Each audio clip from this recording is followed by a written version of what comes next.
Alrighty, this is where we left off last time, and I asked you kind of about these italicized or slanted different looking words throughout this book.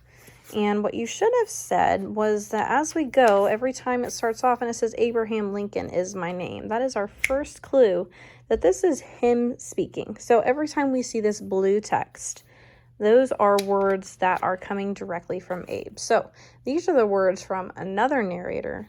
These are the words from Abe or Abraham Lincoln. So as we go, this is what he is saying. And we know that because we have indicators like pronouns that say I view.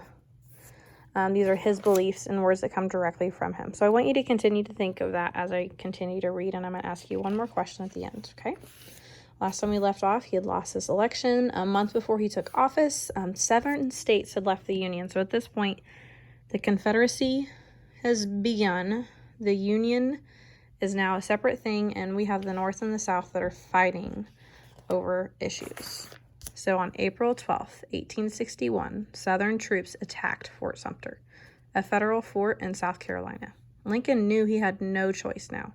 The North had to fight the South to bring it back into the Union.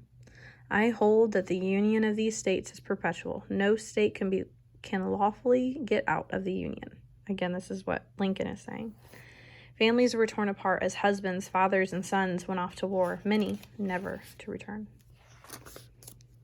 Many Northerners worried that Lincoln did not have the skills to lead the nation in this terrible time. He's too backwoods. He's unpresidential. He tells too many silly jokes. He's had too little experience in government.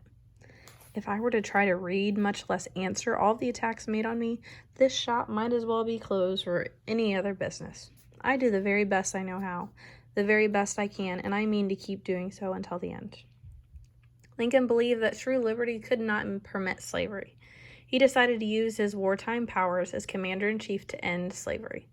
In the third year of the war, he issued the Emancipation Proclamation. It freed over 3 million black men, women, and children, and called for the black men to join the Union Army. In giving freedom to the slave, we assure freedom to the free.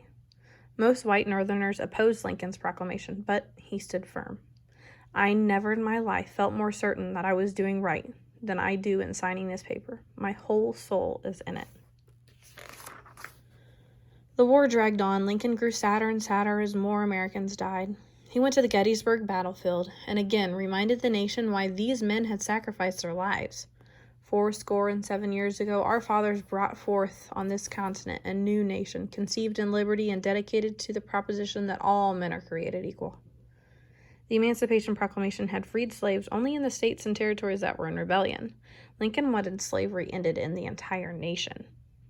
Most white lawmakers did not want this. He called them to the White House to convince them of what he knew was right. The moment came when I felt that slavery must die that the nation might live. Finally, they agreed. In the 4th year of the war, victory seemed close for the North, but Lincoln felt no joy. Hundreds of thousands of men on both sides had died in battle. The country was deeply divided. Many Northerners wanted to punish the South for starting the war. Southerners were furious that the Union Army had destroyed their cities and homes and crops. Could the nation ever be one people again? In his second inaugural address, Lincoln shared his vision of how the country could heal itself. With malice toward none, with charity for all, with firmness in the right as God gives us to see the right, let us strive on to finish the work we are in, to bind up the nation's wounds. The South finally surrendered. The job of healing the nation began. But Lincoln was not there to help. An assassin's bullet ended his life. But his words were there to guide those who chose to remember. It is for us, the living, rather, that we were here highly resolved that these dead shall not have died in vain, that this nation under God shall have a new birth of freedom, and that government of the people, by the people, for the people, shall not perish from the earth.